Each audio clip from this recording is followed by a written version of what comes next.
ছোট্ট গ্রাম ফুলপুরে বাস করত রমা ও তার স্বামী নরেন, তাদের দুই সন্তান রিয়া ও রোহিতের সঙ্গে। নরেন ছিল একজন কাঠমিস্ত্রি, আর রমা গ্রামের পাশের একটা ছোট রেস্তোরাঁয় রান্নার কাজ করত। খুব কষ্ট করে তারা সংসার চালাতো। এই বছর গরমটা অস্বাভাবিক বেড়ে গেছিল। দুপুর হোক বা রাত, ফুলপুরের মানুষ গরমে হাঁসফাঁস করত। একদিন সকালে রমা বলল, এই গরমে কাজ করতে মনই করে না, জানি না কিভাবে এই বছরটা কাটবে। নরেন বলল, চলো আমি কাজে যাই, দেরি করলে সাইদুল মিস্ত্রি রেগে যাবে। নরেন কাঠের দোকানে চলে যায়। রিয়া আর রোহিত গ্রামের প্রাথমিক বিদ্যালয়ে পড়ে। রমা তাদের স্কুলে দিয়ে নিজে রেস্তোরাঁর কাজে যায়। সেখানে মালকিন ছিল ফারহিনা এবং তার স্বামী খালিদ, যাদের দুই ছেলে আরাফাত ও যারা। এই রমা, এসে গেছিস? আজ আরাফাতের জন্মদিনের পার্টি আছে। 4টার আগে সব কাজ শেষ করতে হবে। পার্টি ডেকোরেশনেও তোর সাহায্য লাগবে। ঠিক আছে মালকিন, আমি সব কাজ সেরে আপনাকে সাহায্য করব। সত্যি, রমা সব কাজ শেষ করে ফারহিনার সঙ্গে ঘর সাজাতে সাহায্য করে। তোর কাজ ভালো করেছিস। সন্ধ্যায় বাচ্চাদের নিয়ে পার্টিতে চলে আসিস, একটু হেল্পও লাগবে। ফারহিনা বলল। রমা সন্ধ্যায় রিয়া ও রোহিতকে নিয়ে পার্টিতে আসে। ছেলেমেয়েরা প্রথমবার এত বড় সুন্দর বাড়ি দেখে অবাক হয়ে যায়। দেখ দিদি, কত বড় ঘর, আর ভিতরে একদম ঠান্ডা, রোহিত বলল।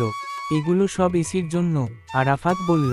পরে কেক কাটার সময় রিয়া ও রোহিত ঠান্ডা এসির হাওয়ার আনন্দে আরাফাতের ঘরে চলে যায়।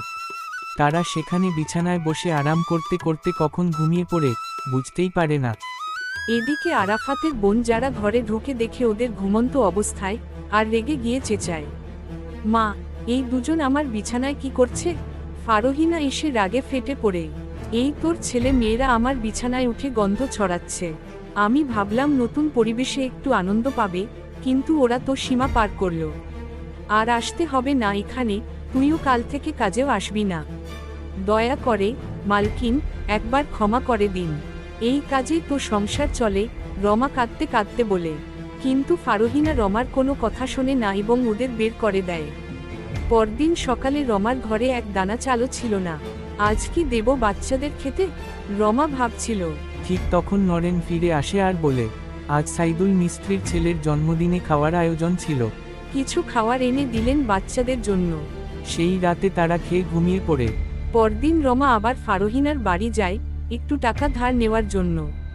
কিন্তু ফারহিনা অপমান করে তাড়িয়ে দেয়।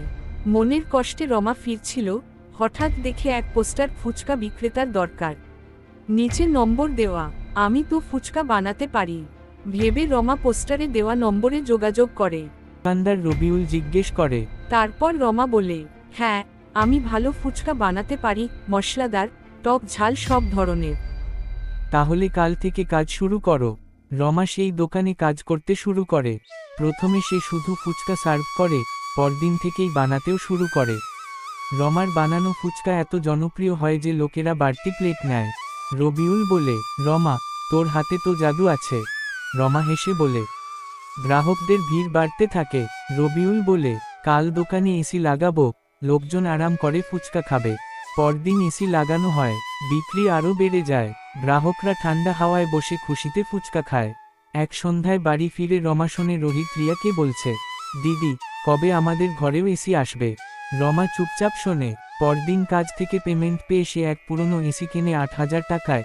দোকানদার 6 মাসের সার্ভিস ফ্রি দেয়। দোকানদার এসে এসি লাগিয়ে দেয়। এসি চালু হতেই ঠান্ডা হাওয়া ছড়িয়ে পড়ে।